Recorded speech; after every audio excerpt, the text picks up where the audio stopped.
សួស្តីបងប្អូនទាំងអស់គ្នាឥឡូវយើងមកមើលពីការ analyze Bitcoin វិញម្ដងដែលយើងខានមើលយូរថ្ងៃដែរហើយអញ្ចឹងចំពោះ Bitcoin យើងឃើញថា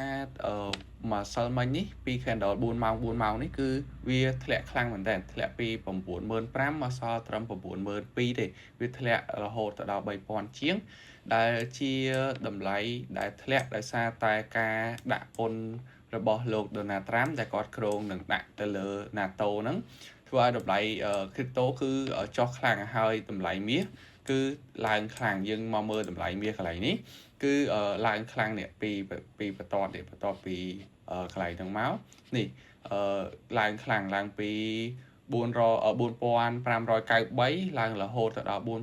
4,600 ជាងបានន័យថាឡើងជិត100លេខរហូតមកដល់ឥឡូវនេះវាខ្ទង់ប្រហែលជា100លេខហើយអញ្ចឹងព័ត៌មានគឺសំខាន់បើសិនជាព័ត៌មានដែលល្អទៅដល់សេដ្ឋកិច្ចគឺតម្លៃ Bitcoin គឺអាចនឹងផ្ទុះឡើងហើយតម្លៃមាសអាចនឹងធ្លាក់ចុះតែបើសិនជាប៉ះពាល់ជាមួយសេដ្ឋកិច្ចឬក៏ភូមិសាស្ត្រឬក៏សង្គ្រាមអីផ្សេងៗគឺតម្លៃមាសគឺនឹងបុកឡើងហើយ Bitcoin គឺនឹងបុកចុះបែបនេះអញ្ចឹងបើបងប្អូនចង់ដឹងអំពីព័ត៌មានផ្សេងៗពាក់ព័ន្ធជាមួយ crypto ឬក៏មាសផ្សេងៗហើយចង់ចេះរៀនលេងឬក៏ចង់ស្វែងយល់ពីវិស័យទាំងអស់ហ្នឹងបងប្អូនអាចចូលមកក្នុងក្រុមរបស់ខ្ញុំបានគឺខ្ញុំមានក្រុម3ក្រុមមាសហើយក្រុម crypto និង channel ព័ត៌មានផ្សេងៗអញ្ចឹងបងប្អូនអាចចូលទៅក្នុង page របស់ខ្ញុំនេះគឺបងប្អូននឹងឃើញបងប្អូនសួររក link បងប្អូនចូលមក page របស់ខ្ញុំមកនេះ TCX Crypto Analyze ខ្ញុំអត់បានដាក់នៅក្នុង comment ទេអញ្ចឹងបងប្អូនចូល page មកគឺឃើញនៅខាងក្រោម page នេះខ្ញុំមានដាក់ទិញលក់ USDT ហើយខាងក្រោមនេះគឺមាន link ទាំង3បងប្អូនគ្រាន់តែចុចនៅលើ link ទាំង3ហ្នឹងមកម្ដងមួយមកបងប្អូននឹងអាចចូលនៅក្នុងក្រុមខ្ញុំបានទាំង3ក្រុមតែម្ដងអញ្ចឹងយើងមកមើលពី BTC ខ្ញុំមើលពី time frame 4ម៉ោងមកអញ្ចឹងយើងឃើញថាបន្ទាប់ពីចុះខ្លាំងហើយវាធ្វើឡើងតិចមកវានៅក្នុងការ up trend ហើយ up trend ហើយវាឡើងមកដល់ជិតដល់ resistance ចាស់វានេះហើយវាចុះមកវិញអញ្ចឹងវាអាចនឹងមានឱកាសមួយទៀតគឺវានឹងឡើងទៅបន្តទៀតមកប៉ះ resistance នេះម្ដងទៀតហើយវាអាចនឹងចុះមកខាងក្រោមឥឡូវយើងមកមើលពីសម្រាប់និន្នាការសម្រាប់ថ្ងៃនេះតែម្ដងយើងឃើញថា Bitcoin គឺនៅតំបន់ support របស់វា support trend line អញ្ចឹងយើងឃើញថាវាកំពុងតែ break out បាត់ទៅហើយអញ្ចឹងអ្វីដែលយើងគួរតែចាំមើលយើងចាំមើលថា price action វាទៅបែបណាវាធ្លាក់មកបែបនេះហើយវាឡើងទៅលើវិញ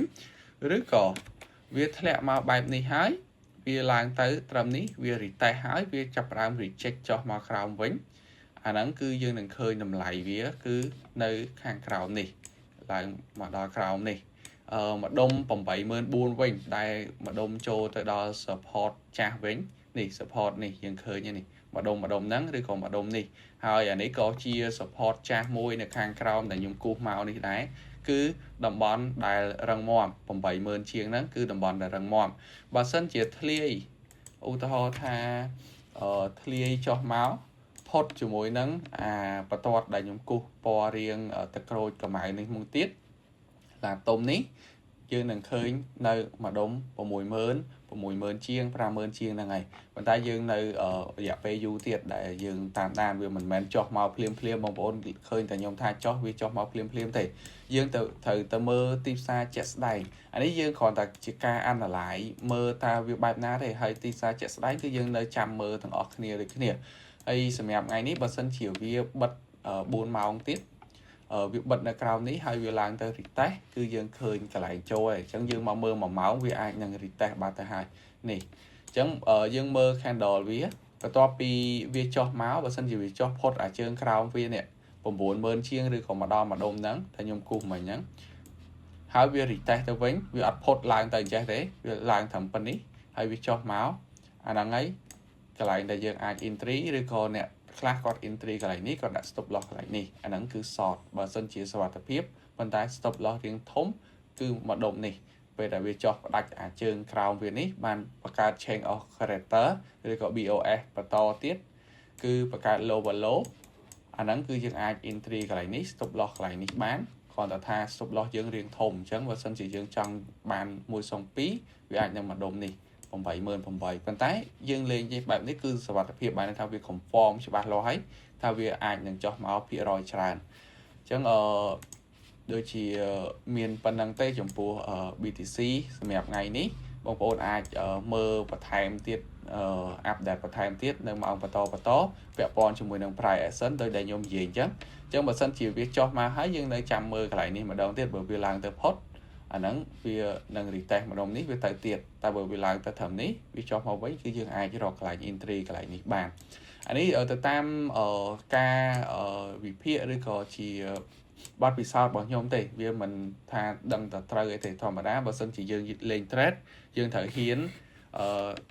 ទទួលយកហានិភ័យអ្នក trade ណាក៏ដោយមិនថាអាជីពប៉ុណ្ណាក៏ដោយមិនថាខ្លាំងប៉ុណ្ណាក៏ដោយការ trade គឺនឹងមាន stop loss នឹងមានអីដូចគ្នាបើសិនជាអត់ដាក់ stop loss ការ trade គឺនឹងមានដាច់ account គឺវាមានតែប៉ុណ្្នឹងទេអញ្ចឹងការចូល trade គឺយើងត្រូវ set up ជាមួយនឹង risk management របស់យើងឲ្យត្រឹមត្រូវចាំយើងចូល trade បើសិនជាអត់ទេយើងកុំចូល trade អី